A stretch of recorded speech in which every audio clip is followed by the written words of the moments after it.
I don't think before COVID that people were enamored with the fact that servers were climbing over people. Now, add to that the sterilization and the sanitary concerns that we're looking at. I don't think I want anybody climbing over me to hand someone else a meal.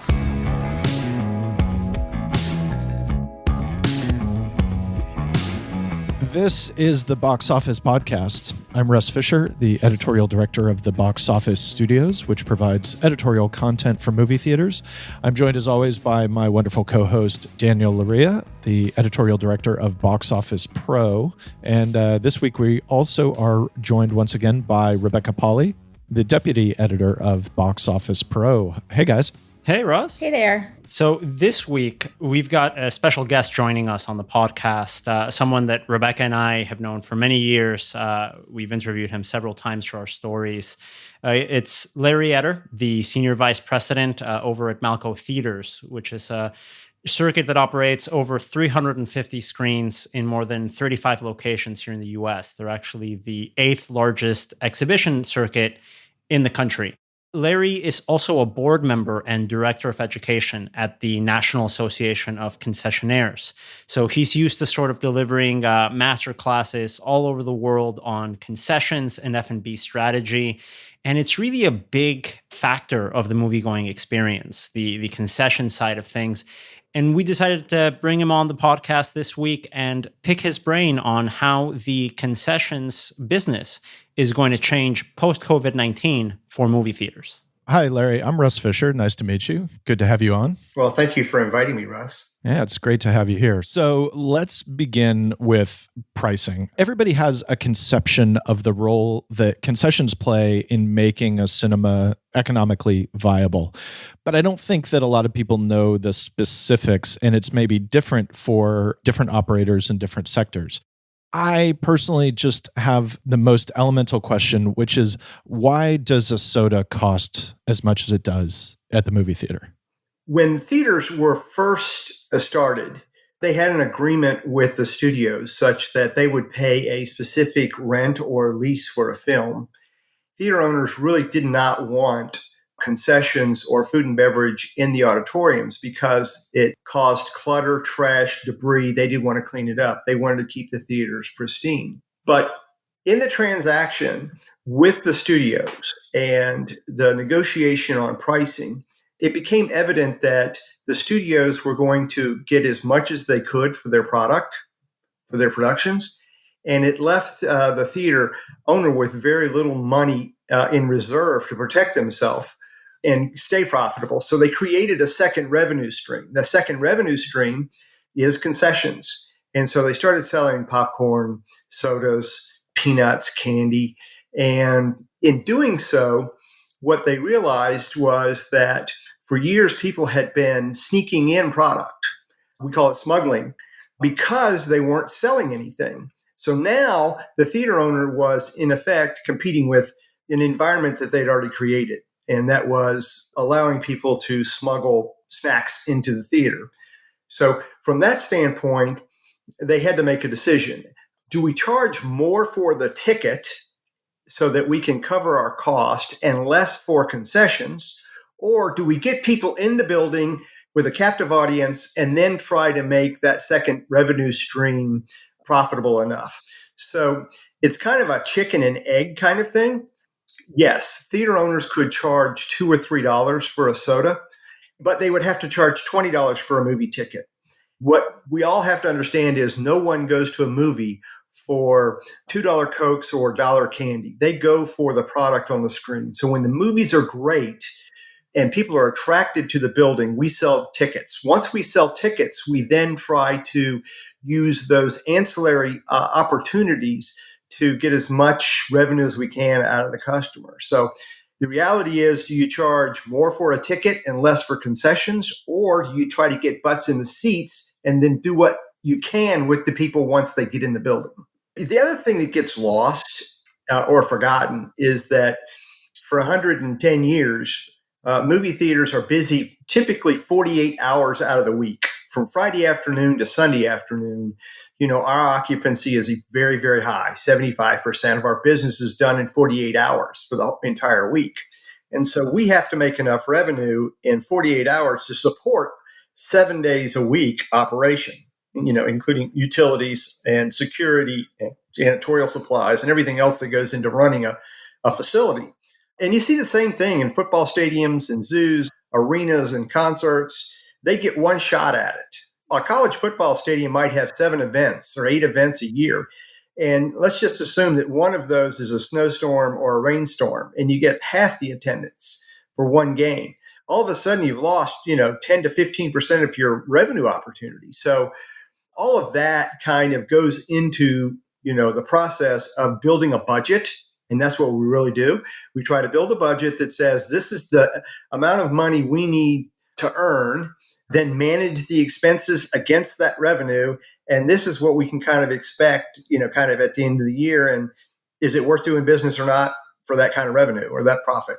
I think that's an interesting point. And another thing that I think that's forgotten when we go into a movie theater is that we're in the hospitality industry.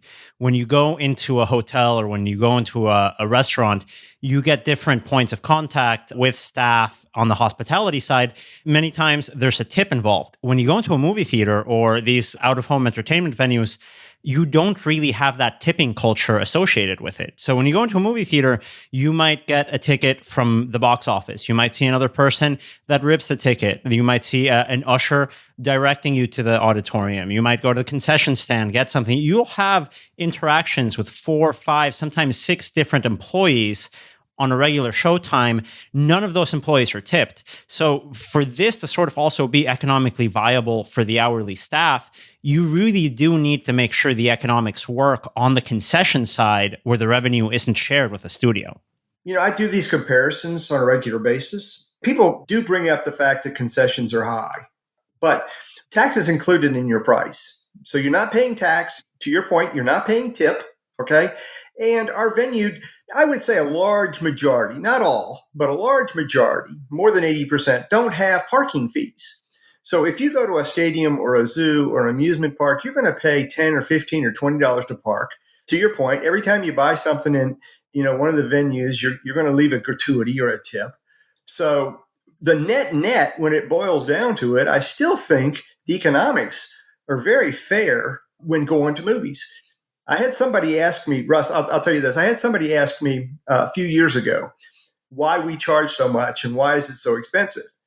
And I literally looked at that person and I said, tell me another entertainment venue where it's less expensive. Right. And there was a long pause and they thought about it. They said, well, they couldn't even go to the zoo. A ticket to the zoo is $12. They had to pay to park and the concession prices were higher. When you put it in that kind of perspective, in relative terms, we're entertaining people for 2.5 hours, and there's an expense for that.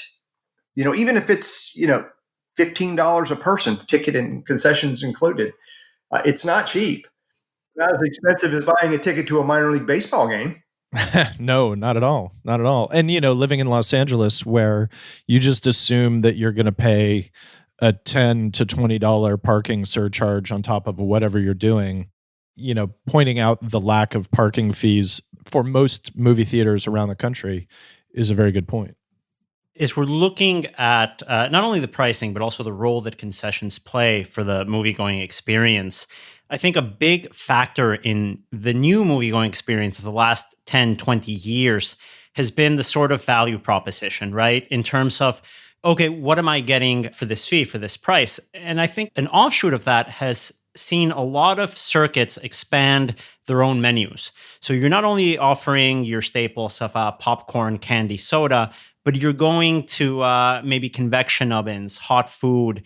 My question for you, Larry, is when did this expanded F&B trend explode in American exhibition? And how have cinemas sort of adjusted their designs to accommodate this kitchen and oven space to sort of increase the value proposition of concessions? Yeah, Daniel, I've been thinking about this for a long time. And when I say a long time, I'm talking about years. So here's what I think the evolution is that took place. Back in the 90s, someone came up with this grand idea to create stadium seating. And that became the competitive point of action.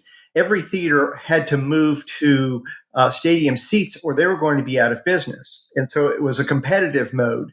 The same thing happened in the early 2000s with digital presentations. If you had digital presentations, you were far better than your competitor, and so it became a competitive advantage. And so everybody moved in that direction. And then we started this thing with recliners, and then food and beverage followed. And so I think the revolution took place as a competitive sort of advantage. But I would like to define it a little bit differently. What we have to do is we have to understand our customer. And what does our customer want to buy? Okay. And I think what the customer ultimately wants to buy is uniqueness, or I'll say / innovation. On the F&B side, they want something that's somewhat entertaining. They want it to fit the entertainment experience that they're in. I think that they want to buy something that has a high quality of ingredients. They're looking for something that has substantial quality. And then they're looking for something that has, I'll call it speed of service because of the entertainment. Again, I go back to the fact that they're not there for the food and beverage. They're there for the movie. They're there for that 2.5-hour experience on the screen. When you start to think about why people expanded menus, the first group, whoever the first person was, they were thinking of how can I make my cinema more unique than anyone else? And so I'm going to offer a heavier menu. I'm going to offer more options. This is going to be unique. It's going to be innovative. And I think that was the process. The challenge then becomes, how do you keep it entertaining? How do you keep the quality as high as you possibly can? And how do you keep the speed of service up? We've seen some individuals, some corporate entities, some circuits meet some of those challenges, and then we've seen others that have not. And it's when we enter this new realm of expanded menus, we're now not only competing with ourselves, but we're competing with every restaurant or F&B operation in that locale, in that community. Because if you're not as good as those other locations and you don't meet the customer's expectations, then at that particular point, they start to question themselves, well, why do I want to go there and pay, $15 for a burger when I can get a meal and then we can go in? I think the overall hope, the overall anticipation was that we want to keep people in the theater as long as possible. So if we can get them in there for 2.5 hours for a movie and maybe hold them over an hour afterwards for some pastry and a coffee, or get them in there an hour early for, a burger, fries, and a beer, we're going to increase that revenue stream again. And there are challenges that go with that don't pertain to your question, but your question really relates to how did we get to the point where we started these expanded menus? And I think it was a competitive advantage and really trying to find a unique, innovative kind of way to make our theaters stand out. I'm real spoiled now. I getting to have a glass of wine or a cocktail with a movie. I don't want to go back. Well, real tied in with the issue of expanded F&B menus, of course, is the dine-in cinema concept, which has just grown like crazy over the past decade. Particularly, it started in Texas, which now in the United States is where theaters are starting to open back up again. Like you said, you want to keep people in the theater as long as you can. So with dine-in, you have the benefit of the theater and the benefit of the restaurant together. Now, you have the safety concerns of the movie theater combined with the safety concerns of the restaurant. How do you think this period of COVID is going to affect dine-in? Has it reached a saturation point? Is it going to continue expanding? How are they going to have to change how they operate? That's a great question, by the way. And I think there were issues prior to COVID that started to emerge. I do think that there is something sanctimonious about being in that auditorium with the lights down, watching the movie, sipping on a soda, snacking on popcorn or candy. That's a different kind of culinary kind of experience. I use the word culinary because I'm going into dine-in now is adding, heavier items such as steaks and salads and sundaes and martinis. I don't think before COVID that people were enamored with the fact that servers were climbing over people trying to serve.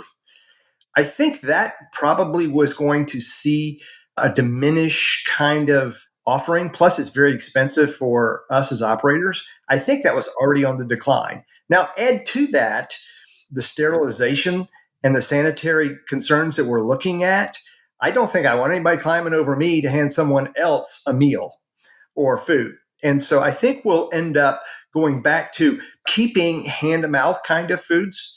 I do think that we'll end up with what I'll call pickup service or pager service. So you can order whatever you like, but you will come to a particular pickup point, pick it up on a tray, and have it brought to you. Or you take it back to your seat as opposed to having employees climbing all over folks. I do think that, the transient piece of people moving constantly in and out of auditoriums is going to go away, for multiple reasons that I've already described. One of them is sanitation, one of them is safety, and the other is it's just a nuisance to try to watch a movie while people are climbing over each other, trying to find a seat and eat and all of those kinds of things. Another component of F&B and something that I've been interested in watching and wondering if you can speak to is, it's not a good thing, but I don't think it's surprising or controversial to say that the movie theater industry is pretty high waste. I feel like in the last couple years, mostly in the art house theaters, the smaller theaters, the smaller change, there's been more of a move to reusable utensils, and, you buy this special popcorn tub and you bring it in and get it refilled and you get $1 off, getting things a little more green. And now I feel like we're seeing, with safety concerns surrounding COVID, no more reusable menus. You print them out and you throw them away, or you have a QR code menu, or single-use utensils made of like plastic or bamboo.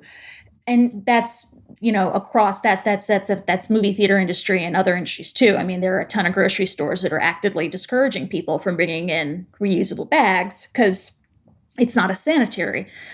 Do you think, is this going to be a long-term thing, or are we going to go towards seeing more single-use plastics, or is this a short-term solution?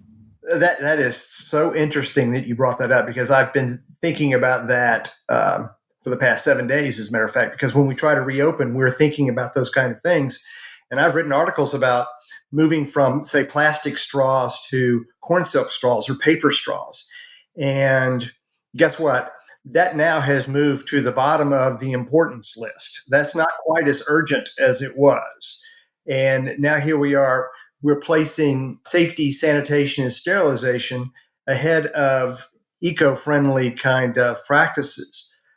I think that there are some eco-friendly practices. For example, before COVID, we at Malco were moving more towards bamboo type of vessels to serve our products in. So, for example, if we had, I'll call it hothouse shrimp, it went in a bamboo boat with lettuce as opposed to any paper, wax paper, plastics.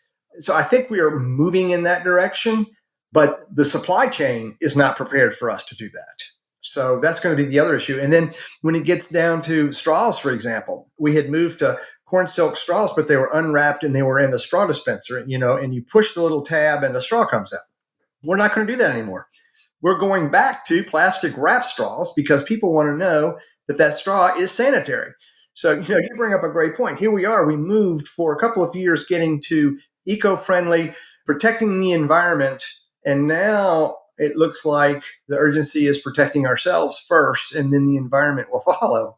Are we looking at the restaurant industry now? Because I like going to Alamo Draft House, and you get the popcorn in a gigantic metal bucket. Alamo's not open yet, but possibly they're going to go towards not sharing metal buckets like that, going towards something disposable.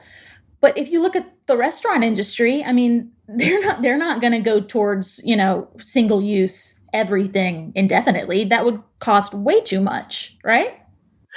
Yeah, I think that the restaurant industry has something, and Alamo Draft House probably has it also. I'm sure they do. They have dishwashers that sanitize everything. The question is, once it's sanitized and is put in a dish rack, how safe is it until you use it again? Is it going to be wrapped individually and then the wrapper taken off and then you can use a ceramic plate or, silverware, those kinds of things? It's a great question. These are things that are just going to have to be worked out over time. Do you predict a price point increase either on the ticket side or on the concession side to help with budgeting the additional labor that you think is going to be necessary going forward? Yeah, so that's going to be the next challenge. I participated in a webinar, a Zoom call a couple of weeks ago, and the question was, they asked us as operators, are you going to pass these new costs on for hand sanitizer and mask and all these new procedures that you're going to have to do? Are you going to pass that on to the guest right away, or are you just going to absorb those costs? And I think the overall opinion was that we're going to absorb those costs, and I'll say for the first 6 months, but I think at some point that's going to have to be passed on to the guest. And so you're going to see an increase in prices and ticketing, and there's going to have to become some revenue recovery for those expenses. The question then becomes, what is that equilibrium? So right now, we're already accused or mentioned as having prices that are way too high, and they're overwhelming. And so if you went up $2 on a $7 drink and started charging $9, how is that going to? Well, then you're not going to sell any drinks. So there is some equilibrium that's going to have to fall into place. I think it will, but it's going to take time. So I think, to your point, I think for the first 3 months, 6 months, whether it be 90 days, 180 days, the operators will absorb those costs. But I think you're going to see a rise in ticket prices in November, and you'll see certainly a rise in concession prices. Can you manage or balance customer reactions to that with transparency and messaging, saying like, hey, yeah, the price is higher, this is why? Yeah, and I think that's the key. That's absolutely the key, and it's communication and it's clear transparency. I'll give you an example. In one of my seminars, at Malco, we did a test 3 years ago. In April, we ran a promotion on Tuesdays that said, all you can eat popcorn for $4.75. Now, asking you as an audience, does that sound like a good deal? All you can eat popcorn for $4.75? Absolutely. Sounds like a good deal, right? We actually served in our theaters the number one combo, which was a 44-ounce drink, an 85-ounce popcorn with free refills while you were at the theater. So if you order all you can eat popcorn, what do you need to go with that? Large drink. So you pay $5. So you take the $4.75 and the $5, you put those two together, it was $9.75. Guess what the cost for our combo was? $9.75. So what you have to do, I think, is you have to basically bear down on what the real value is. People are eating snacks, popcorn for 2.5 hours. And so eating popcorn for 2.5 hours for $4.75 is not expensive, but they will complain about a $9.75 combo. So you have to figure out how to communicate that. I do this with my students at the University of Memphis. We have a large popcorn tub at Malco, and you get free refills, but it's $7. And I ask each one of the students to go to a Starbucks, a Kroger's, an Albertsons, any grocery store, and buy a 3-ounce prepackaged popcorn and bring it to class. And bring me the receipt because I will reimburse them. Do you know how many packages of popcorn it takes to fill the large tub? Anywhere from 13 to 14. Do you know what it costs per bag of popcorn for that 3-ounce prepackaged snack bag? $1.69. You do the math, okay? To fill one of the tubs from a retail operation, it costs $16, $17, $18. We charge $7. The general public thinks we charge too much. The reason we charge $7 is because we're feeding you for 2.5 hours. We're not feeding you for 3 or 4 or 5, 6 minutes. We usually like to finish each episode with a couple of memories or a couple of our favorite aspects of going to the movies, obviously right now that we're all on a break. So I'm going to start with you, Larry, and then maybe Russ and Rebecca can chime in as well. What are your favorite movie theater concessions? Okay, so I'm a little bit biased. I try to eat as healthy as possible. So for my friends at Coca-Cola, I always drink a liter of Dasani water. And then I'm a proponent of chocolate almonds and popcorn. And then since I'm a foodie, I always have to go for like a super nacho, or I'll go for one of our fire oven pizzas. So If I can't have chocolate almonds, I kind of go towards the pizza or the loaded nachos. For me, it's it depends. It's honestly, as a child, my favorite thing was Junior Mints. I don't know why that became my thing, but every once in a while, that's still the nostalgia choice for me. But beyond that, it's honestly, if I go to anywhere, any sort of dine-in theater that has a pretzel, I love the Alamo Drafthouse pretzel. The South Lamar location in Austin still has my favorite, but like the newer LA theater has a good one. That's always my choice, in part because it's quiet. You can eat a pretzel. That soft baked pretzel. Oh, that's crucial. You don't want to crunch on something during like a dialogue heavy scene. Exactly. So you're not interrupting yourself. You're not interrupting the people around you. So that's personally, it's what I want to eat, but it has that side benefit as well. I'm a chips and queso person. It can be the good, the good high quality stuff, or the, bright neon orange sludge. I don't even care. I'll eat it. But yeah, I do love everything about it except the trying to engineer how to eat a chip without it crunching. I haven't figured. So if someone figures out a crunchless chip for movie theaters, then I think that would be really good. That's gonna be, I think, the innovation of the century on the concession side. We might have to bring Larry back on when that happens. I think, like Larry is saying, it really depends on what type of experience you want, right? When I'm back home in Mexico at either Cinépolis or Cinemex, the spicy popcorn, I think, is a must. That's just a big part of the experience there. When I'm here in New York, Rebecca, this is something we've bonded over. The tater tots at the Nighthawk locations, I think, are just the best tater tots in the city, bar none. Drenched in cheese. Wonderful. Just drench them. It's a wonderful companion. This is going to make me so hateable. I think that the word in Spanish for what I'm about to say is fresa, which translates into like preppy and bougie. But if you want a really different movie-going snacks experience, at an iPick, splurge for the bottle of champagne and get the truffle fries. And it's going to be a very expensive spend at the concession stand, but a very sort of unique flavor combination as you're going to the movies. Again, for a completely different way to experience a night out at the movies, and a reflection of how the concession stand is really evolving beyond the staples of popcorn, soda, and candy. Now, do you dip the truffle fries into the champagne? I'm not that perverted.